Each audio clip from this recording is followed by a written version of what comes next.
Abu Dhabi, capital of the United Arab Emirates and one of the richest cities in the world. And on the small coastal island of Saadiyat, a multi-billion-dollar cultural transformation is taking place. A Guggenheim museum designed by Frank Gehry, the first ever Louvre museum to be built outside Paris, and the first New York University campus outside the US. The entire project is surrounded by five-star hotels and luxury villas. But for many of the tens of thousands of migrant workers building Abu Dhabi's dream island, there is a more brutal reality. In this workers' camp, men put up sheets around the toilet for privacy and cook in squalid kitchens. In the bedrooms, 43 Bangladeshi men bunk together, 10 to each windowless room. They earn $245 a month, painting the New York University campus, working long hours, 6 days a week. All were too afraid to speak on camera. Many said they wanted to return home, but were trapped by the thousands of dollars they owed to recruitment companies in Bangladesh. In this makeshift food market and cooking area, hundreds of labourers spend their one day off a week. It's next to the city dump and the sewage works, and the main employers have ordered the men to close the market. But there's little else for the men to do, and nowhere else to go. It's here we met Mohammed Arif. Mohammed lost his leg last year in what he says was an industrial accident, but the company disputes this. Mohammed says he is being punished for his claim and that the company has refused his requests for a room on the ground floor. 2 weeks ago, after months of waiting, he received a prosthetic leg from a charity. But the cheap plastic material causes him agonizing pain. Officially, though, Mohammed and hundreds of his fellow labourers are not really living out here by the sewage plant at all. Officially, they live here. The construction village has been built to house up to 40,000 workers, employed by contractors to build this island. The world's greatest labour camp, with grass cricket grounds, chess, a library featuring John Steinbeck and Ayn Rand, table tennis, pool, multilingual screening rooms, even a camp muralist.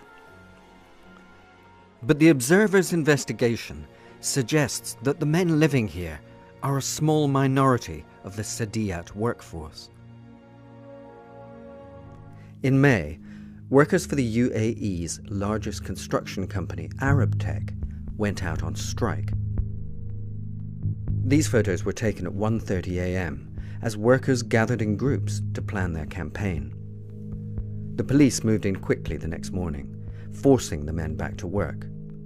Soon, hundreds were being rounded up and sent home. But for those who remained, far worse was to follow. Violence erupted after the company replaced Bangladeshi strikers with Pakistani workers. Pakistani men jumped from windows to escape Bangladeshi gangs going room to room in the camp. Arab Tech said 25 men were arrested and 40 hospitalized, but workers say the real figures are much higher. In recent weeks, art dealers and collectors joined the biggest names in the design world at the Abu Dhabi Art Festival here in Saadiyat. It was an opportunity to ask some questions that have so far gone unanswered. I'd like to ask you both, are you aware of this recent Gulf labour boycott of the Guggenheim because of the conditions of the workers? And are you satisfied that the conditions of the workers building the Louvre and the Guggenheim? That's not why Monica's here, but I'll answer the question. So we are, of course, very concerned that progress be made, and we're very aware of what's happening, and we're working with our partners at TDIC to make certain that the conditions here are exemplary. So that's all I can say. Anyone else? A similar question was put to Jean Nouvel, the chief architect of the Louvre project. Yesterday I saw very good condition of work, people very well equipped, for example, very good. No, I saw nothing abnormal. As the festival continued, 19 striking Arab tech workers were heading to the airport for deportation. One of them, Amraz, a worker on the Louvre project, was being sent home having refused to work for just $160 a month. He was angry enough to risk talking to us.